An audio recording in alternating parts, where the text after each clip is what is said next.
Today we're diving into the world of sea veggies. Yep, we're foraging seaweed. Afterwards, our harvest is cooked into a cozy soup, while the rest is dried for future feasts. Ready or not, let the slippery fun begin. Whoa! We just made it to the foraging spot. It is 12. The lowest tide today is between 12:20 and 12:30 for this area. Okay, so there's no time to lose because once the tide goes down, it's gonna start going up. You know that dark line? That's seaweed. I got my basket, very flexible so it could sit on the rocks easily. And I got my scissors. Hubby is gonna be my lifeguard. You wanna say hi? Hi. Let's do it. The lowest tide today hits minus 2.7 feet, then reaches 8.3 feet by 9 p.m. This looks to be the bull kelp. So you wanna cut 24 inches above that.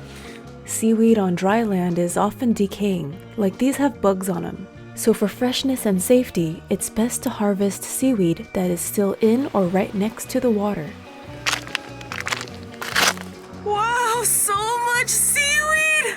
And there's a bunch floating on the water as well. Wow, abundance. This is so exciting. Last night, I was so excited to forage seaweed that I could not fall asleep. Today is the lowest tide of the week. Lower tide than next week as well. Low tides reveal multiple layers of the intertidal zone, making it easier to see marine life that would otherwise be hidden underwater. Hello, starfish. Oh, so slippery. Skating on rocks. Okay, whoa. It's so slippery. What is this one? I've never seen this. Check it out. You know, like the boa fashion accessory? This is the Little Mermaid version of boas. Totally glad I wore water shoes to protect the feet. Whoa! We got a nice long piece here just swimming around. Wow, that is long. Wow, this is amazing. I feel so wealthy. I feel like a sea princess, sea royalty right now. I don't even see the root of this one, so I'll just cut it up here. While there are many varieties of seaweed here, I'm harvesting just winged kelp today, which should be cut at least 12 inches above the plant base, as per Washington State guidelines. The daily limit is 10 pounds of wet seaweed per person. Because there's so much seaweed, it'll be so fast to get 10 pounds worth. This is already starting to feel heavy. Where's the beginning of this? I'm gonna go above 24 inches. Looks so pretty, ruffly. Wow, the wind going through the kelp, it looks amazing, like it's swimming in the air. Ooh. We come across a variety of seaweeds, like the splendid iridescent seaweed. That's literally what it's called. Wow, look at the colors, just stunning. And this right here, this looks like peppers. Now this seaweed is particularly like a more vibrant green compared to all the other seaweed around it. The huge pink blob must be coralline algae, while this neon thing, it might be red velvet sponge? I'm no expert, but I do enjoy trying to identify all these species. So the ocean just slapped my butt. Underwear's wet. It's a sign the tide's coming in, so let's slowly start going back towards drier land. I normally don't like cold water, but it feels really good right now. I think it's the joy of seaweed, you know, going through the veins. When you're out harvesting wild edibles, it's not just about getting those things to eat. It's about being out in nature, enjoying the sounds, the sights, you know, all your senses being in this environment, and the smells too. Definitely smells like seaweed out here. Yeah, just being out in nature. So I was thinking after around 12:20, 12:30, the tide will come up fast and that it will be chasing me up back to drier land, but it was pretty chill. I mean, it's still going up right now and I don't feel like I have to run. Whoa, this one looks interesting. Bumpy. Ooh, that gives me trypophobia. It might look like a giant roly-poly being swallowed by a sea anemone, but actually it's a type of chiton. You know, if you just look at all these rocks from a distance, you know, they all look kind of same. But when you look closely, you just might see an anemone or two. Because the tide is out, they've closed up. Here's some anemones when they're submerged in water. Gorgeous! Ariel, why'd you want to leave the ocean? Look at this stuff. It is quite neat. Back on dry land, each rock has its own personality. This one is thickly covered in seaweed. I think it's sea lettuce, which is edible. And this rock looks like a head, with thin hairs swept to the side.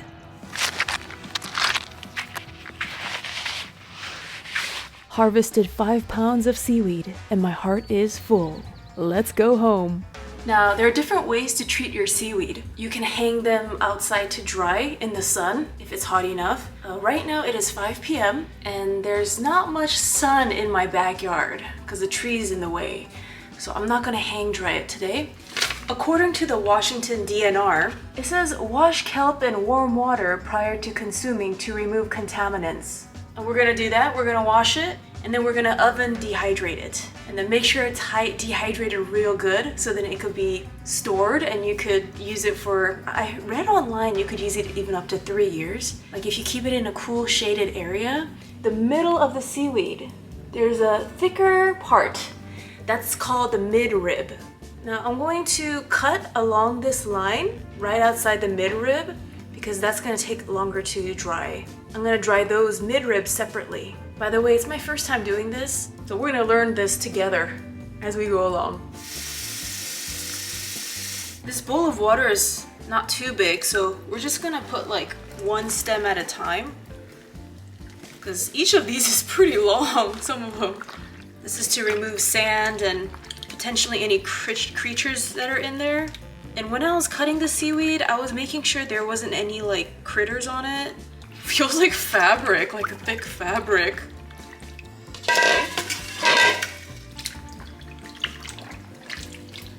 So pretty. Just look at those ruffles. Wow. It's like the grandmothers of the sea did a sewing project. And this one is not too delicate. You could just go like this and it doesn't break apart. See, I'm like, but it's still together. This is so long. I'm like cleaning it and it's like the never-ending strand. This might be like, I don't know, 6 feet tall. It might be taller than me. Oh, this piece of seaweed has a hole in the midrib. It's talking. Hi, buck, buck, buck, buck. Sometimes the seaweed will be folded. So basically when I'm cleaning this, I spread the wings or whatever, these. Sometimes it's very easy to spread open. Other times they do fold onto each other. Make sure all the surfaces of it touch the water and then feel for sand and just kind of swish it around. The water I rinsed the seaweed in turned golden.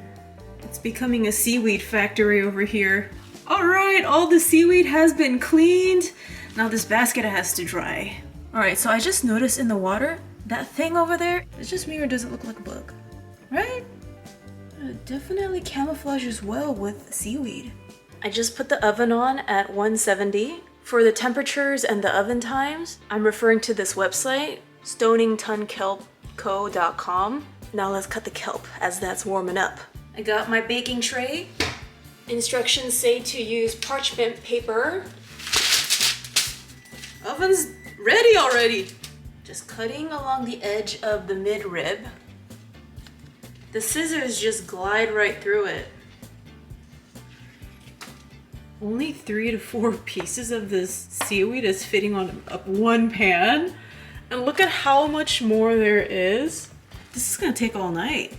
I can see why it's very favorable to just hang these to dry if it's sunny outside. Let's do 10 minutes and see how it looks. All right, let's check out the situation here. We gotta turn these over. The color got brighter. You definitely need parchment paper because it's sticking to the middle.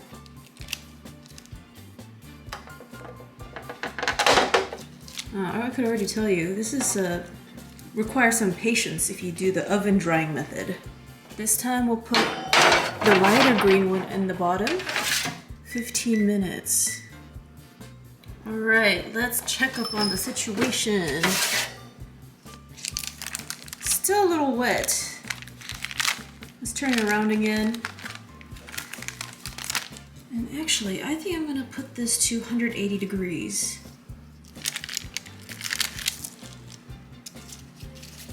Right, 180. Hopefully this is the last round, but I feel like maybe not. Let's do another 15. Round 3 done. Hopefully this time these are completely dried. Getting there, it's still a little moist. This one's like 80% there. You hear the crunchy bits? That's a good sign. They're like mushrooms. They shrink so much when the moisture gets out. Okay, round 4 was it? I put some new seaweed in there as well. Still a little bit moist here. This one feels pretty dry though. Looks like a plastic bag, frozen. You know what? It looks pretty sculptural. Round 5 complete. Please tell me it's dry. Wow, that first batch is finally done! Wow, we did it. Ooh, it has a really cool matted look. I have this empty jar of peanut butter. I cleaned it out, and then we're gonna just stuff it.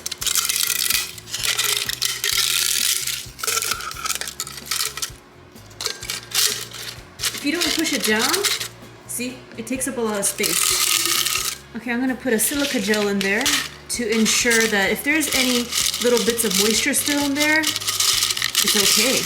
That silica gel will suck it all up, all that remaining moisture, if there is any. Oh, turns out hubby has a dehydrator! The actual harvesting was only like 10 minutes if you just focus purely on gathering that kelp. But processing it, ooh, that definitely makes some time for that. It's a bit of a puzzle piece situation as I try to fit as much as I can.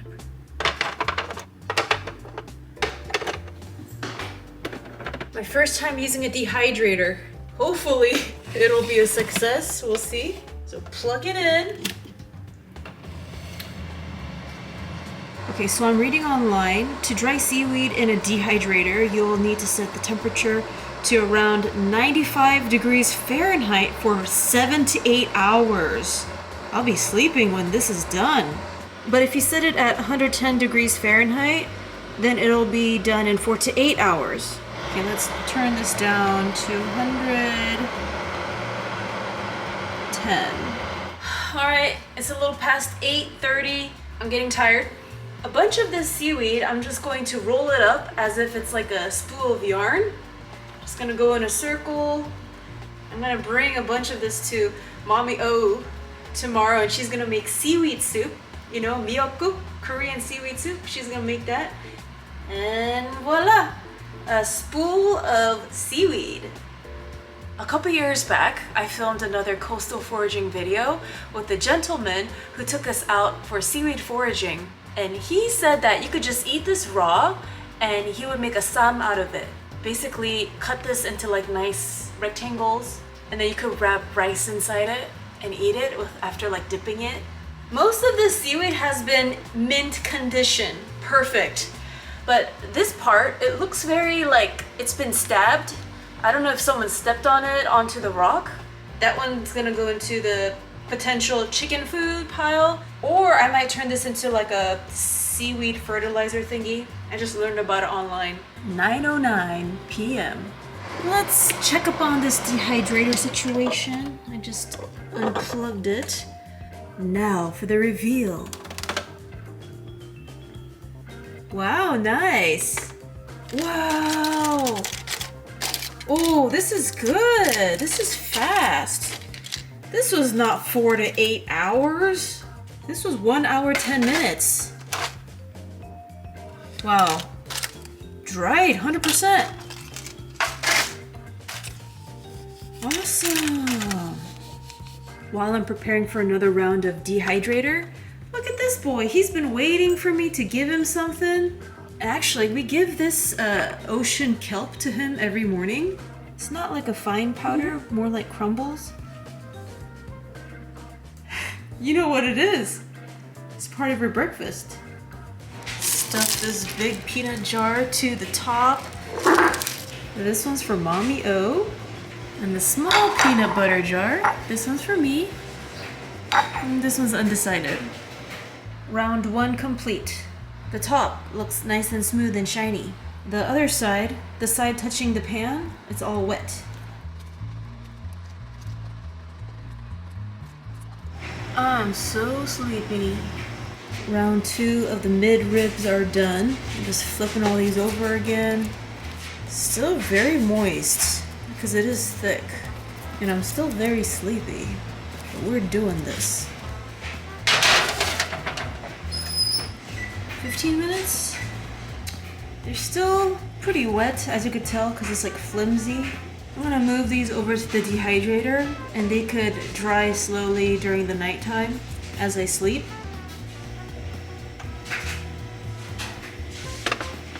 I'm gonna put on the lowest temperature. Good night to the Seaweed Factory. 7:30 a.m. Good morning! Seaweed Factory's open! Okay, let's check up on the situation. It's been more than a couple hours here. Fully dry. Perfecto.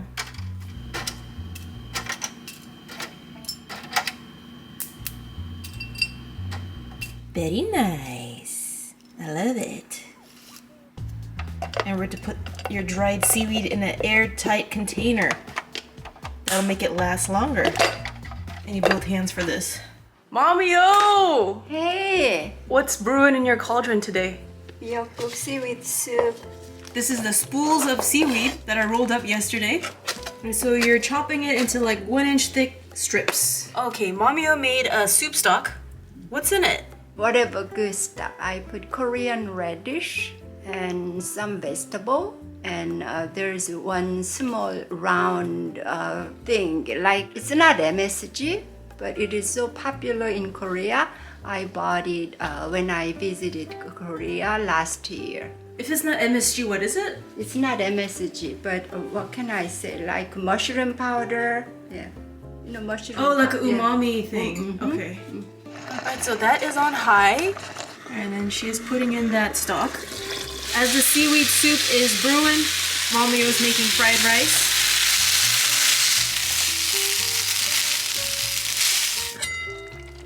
And now, how do you know when it's done? Texture of seaweed. It should be soft.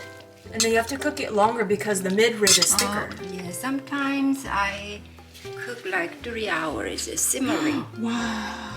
This is something I grew up eating, so it's a childhood dish. It's good. I thought Mamio was only making miyeokguk, but she's got a whole lineup. Yeah. Chive pancake. 선생님이 차이브 알려서 갖다 주셨어. Baby squash and chives, shrimp.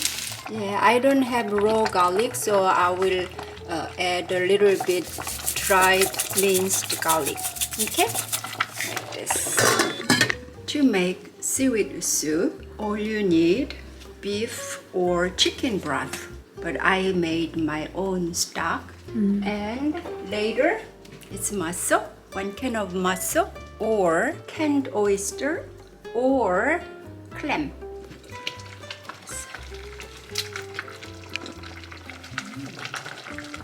So far, that's been boiling for how long? An hour? It's almost done.